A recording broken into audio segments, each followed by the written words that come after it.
আসসালামু আলাইকুম। আমরা গত পর্বের টিউটোরিয়ালটিতে এমএস ওয়ার্ডের 2010 এর কিছু বেসিক সেটআপ শিখেছিলাম। তো আজকে আমরা এমএস ওয়ার্ড 2010 এর পেজ সেটআপটি শিখব।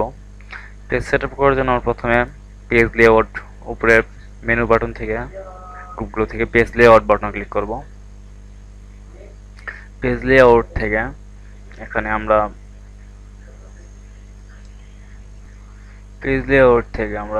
সাইজ এই সাইজের নিচের থেকে মোর পেজ সাইজে ক্লিক করব। ক্লিক করার পর এখানে পেজ সেটআপ অপশনটি চলে আসবে।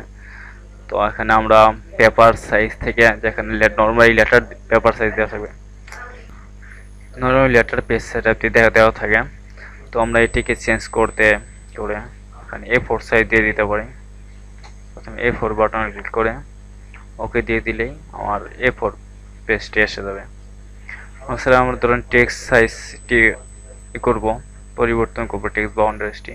তো মার্জিনসে ক্লিক করে এখন আমাদের টপে আছে 1 ইঞ্চি, রাইটে 1 ইঞ্চি, লেফট 1 ইঞ্চি এবং বটমে 1 ইঞ্চি করে দেওয়া আছে। তো আমরা টপে যদি কিছু কম রাখতে পারি, যেমন 0.5,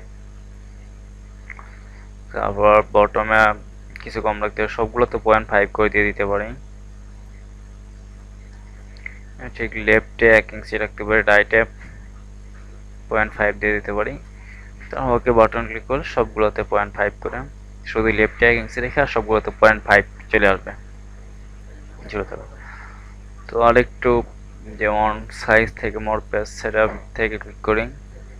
ক্লিক করার পর যেমন পেজ অনেক সময় দেখা যায় যে পেজটাকে শোয়ানো থাকে, সেই জন্য পেজটাকে শোয়ানোর জন্য আমরা ল্যান্ডস্কেপ বাটনে ক্লিক করব। ল্যান্ডস্কেপ দিয়ে ওকে বাটন ক্লিক করলে আমার পেজটা হয়ে যাবে। এখানে ফিক্স বাটনে ক্লিক করি, ফিক্স দিয়ে ওকে দিই, তাহলে আমাদের পেজটা শুয়ে গেছে।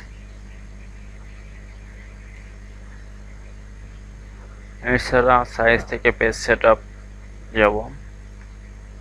এখানে আরো কিছু পেজ সাইজ আছে, যেমন লিগ্যাল সাইজ আছে। লিগ্যাল সাইজ নিলে আমাদের পেজটি লিগ্যাল সাইজের আকারে হয়ে যাবে। আর যদি আমরা মার্জিন থেকে ল্যান্ডস্কেপ বার দিয়ে ক্রিয়েট বাটন ক্লিক করি, তাহলে এটি ওকে দিলে সরাসরি একদম সোজা হয়ে যাবে। এটি হলো বেসিক পেজ সেটআপ।